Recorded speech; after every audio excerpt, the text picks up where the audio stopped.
Hello everybody, and welcome to my tutorial on the essentials needed to use Adobe Illustrator CS6. My name is John, and I will be your instructor. So the things that we will be learning today is the use of basic tools that are almost always used in Illustrator CS6.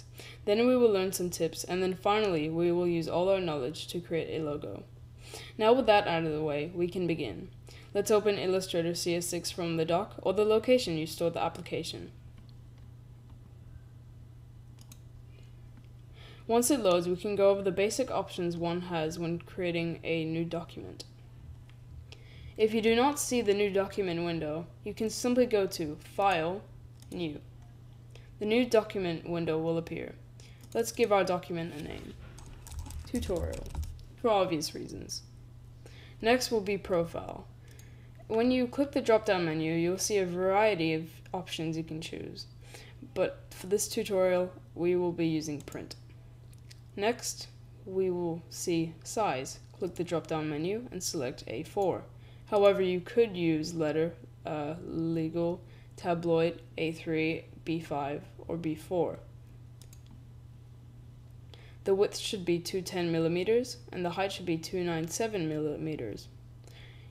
The units to the right is currently at millimeters. If you want, you can change it to centimeters, inches, picas, points, or pixels. I usually like it on centimeters. Next is the orientation. We want it on portrait, so click the one to the left. Next, there will be a drop-down menu called Advanced. When it drops down, you will see Color Mode, Raster Effects, and Preview Mode. Make sure that the color mode is on CMYK, Raster Effects is on High, and Preview Mode is on Default. With that done, come to the lower right and press OK. Immediately, you should see a white portrait canvas. This means you've done everything correctly. If it's landscape, you either inverted the width or height or selected the landscape button in the orientation section of the new document window. But if everything worked, then great. You are one step closer to using Adobe Illustrator for the creation of your artwork. So now let us go down the toolbar and learn all the main tools that you will be using for the creation of your vector artwork. Firstly, we will look at the selection tool. This tool is used to select an object or a path as a whole and will move the entire object. I'll just quickly make a line and use the selection tool on it.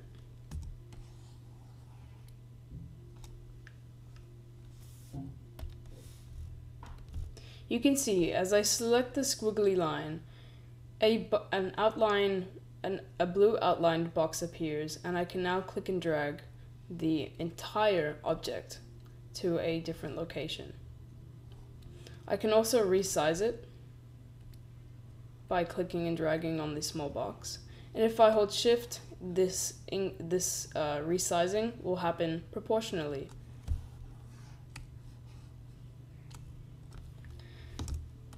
The next tool down the list is the direct selection tool. Now this looks like the same as the selection tool, however it is white. If I use it the same way I did with the selection tool, you can see that it distorts the line. And this is because it directly selects that the path between the two anchor points. So here, if I select, it will only bend the pathway between this anchor point and this anchor point. Also, if your line has anchor points, you can also click and drag them to distort the line.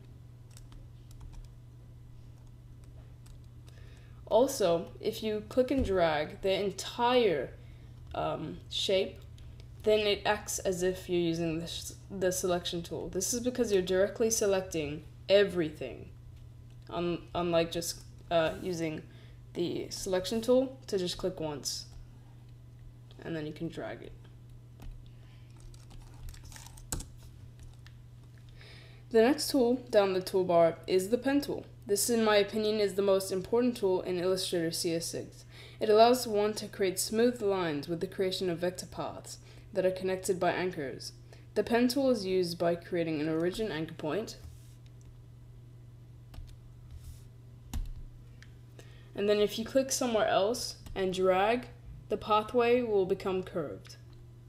If you click again, you'll see the line becomes curved again, even though you expect it just to be a straight line. Then if you click again and curve it, and then with this anchor point that had been dragged, if you click it, then the next line you create will be direct. Also, if you click on the origin anchor point you originally made, then it will complete the shape. Also, if you do not see anything, it's most likely because you do not have an outline or a fill.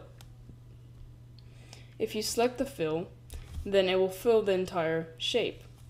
If you have an outline, it will only outline the shape, or it will just basically fill in the color of the path you created. Then there's the text tool. This looks like a T. It's fairly self-explanatory, however, some may be confused. So you simply just click anywhere you wish the text to be, and then you type your message. And you can increase the size by going up here and pushing on the plus button. And you can also do quite a lot of things by going into the character drop-down menu. You can change the font. You can change the size, as I did before. You can change the spacing between each letter. You can change how tall it is vertically.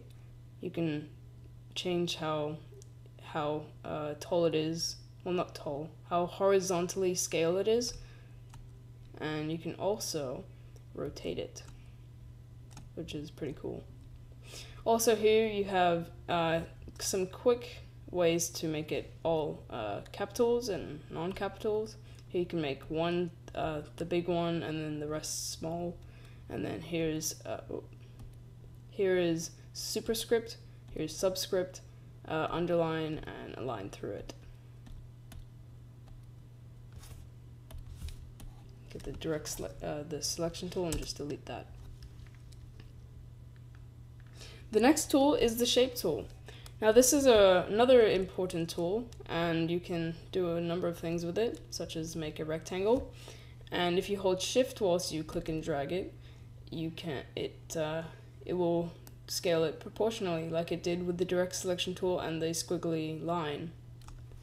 Also, if you come over to the shape tool and you click and hold it, a drop menu will appear, and you will see all these different shapes, such as the rounded rectangle tool, which is pretty cool. You have the ellipse tool, which is ovals, and if you hold Shift, it's a circle. And the polygon tool, which is pretty cool, and if you hold Shift, the line at the bottom will become horizontal to the end of the artboard. And then there's the star tool, which is pretty cool as well. A trick with the shapes, is some of them, if you press up and down on the arrow key, you can change the number of edges on it, or points, however you call it. So you can make the star into a triangle, and you can make it into this really cool thing by just, holding up, and then when you think it's cool enough, you can let go, and it's just, yep, there it is. It's basically a sphere. The next tool is the brush tool. However, it may only be useful for people who own a stylus and a drawing tablet. As I do, I can make abstract shapes like this. However, if I switch to my mouse, the lines greatly degrade. Also, with the brush tool, it smooths out any of your lines that you create. So at the moment, you can see the lines look quite ugly because they have a very bad raster effect. But when I let go, everything will smooth out and it will look much better, like that. It's very good for making abstract shapes that the pen tool can't really, capture. Okay. The next tool is the free transform tool. This is a tool that allows one to rotate the object more easily. Use it by firstly using this selection tool to select your object. Let's use a squiggly line, and we'll select it. Then we use the free transform tool, and the icon looks like a little arrow with a picture frame behind it. If you press that, then you're using the free transform tool. Then if you're outside of this outlined box, blue box, then the only action you may do is rotate. And if you hold shift, it will snap the rotations. Then you can do all the same things that you would used to do with the selection tool. Okay, now we'll get rid of that. Now the final tool I will be showing you is the artboard tool. And if you hold shift and then O, you will be using the artboard tool. You can use it to resize your artboard like this. You can see how the artboard changes shape. And you can also use it to create other artboards. Now if you're an art student in the IGCSE or the IB, you know what an artboard is. However, if you're not in either of those diplomas or courses, then an artboard is basically like another sheet of paper. So if I get the artboard tool again, I want another sheet of paper, so I'll just click and drag, and there we go, we got another artboard. And we can also delete these artboards by just simply clicking on their name and then hitting the delete key. Now, if you come all the way to the bottom of the toolbar, you will see the color selector. This represents the fill color, and this represents the stroke color. At the moment, the stroke color is black. At the moment, the fill color is transparent. If you see any of these that have the red line going through it diagonally, that means it's transparent, and no matter what you do, the line will always be transparent. You can see that there's no color and it's just the path. To fix this, you'd usually just double click and then you'd select the color you want. Same thing with the fill tool. Now the difference between the fill tool and the stroke tool is that if I just turn off the fill and I make something with the pen tool, you can see that the path has been outlined with this color. If I turn off the stroke for this and then I turn on the fill, you'll see that these two anchors, from these two anchors onward, it will fill whatever you created. In the middle is the gradient color fill type thing, but that is a bit complex for this tutorial. Finally, we have learned all the essentials for the use of Adobe Illustrator CS6. Now I will use this knowledge and create a simple logo whilst teaching some other quick tips that you can use whilst creating your vector artwork.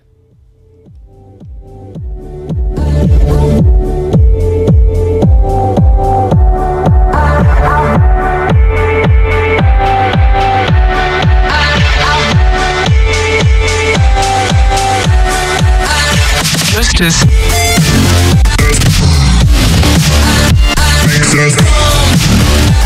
Not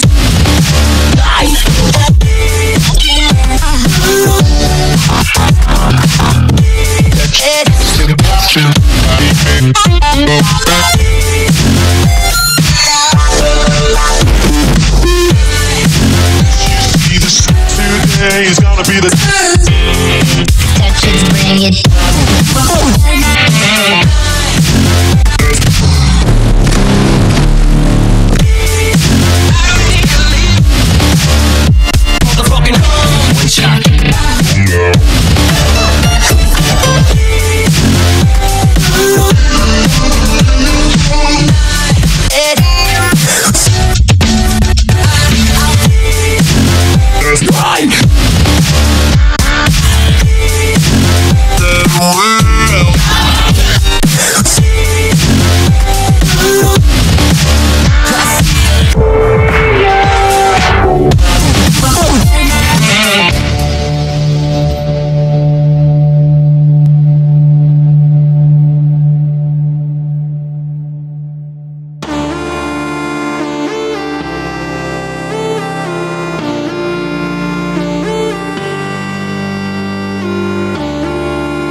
now that our logo is finished, we probably want to export it. So let's go to File, Export, and then we simply have to choose our format. I will usually choose TIFF. And then if you have multiple artboards, you check Use Artboards. You could export all of them or just one. I'll be just using our first one. And we can rename it again, but I don't think we need to. So let's save it to our desktop and export. And then I'll give you some TIFF options. Color module, you want to keep as CMYK.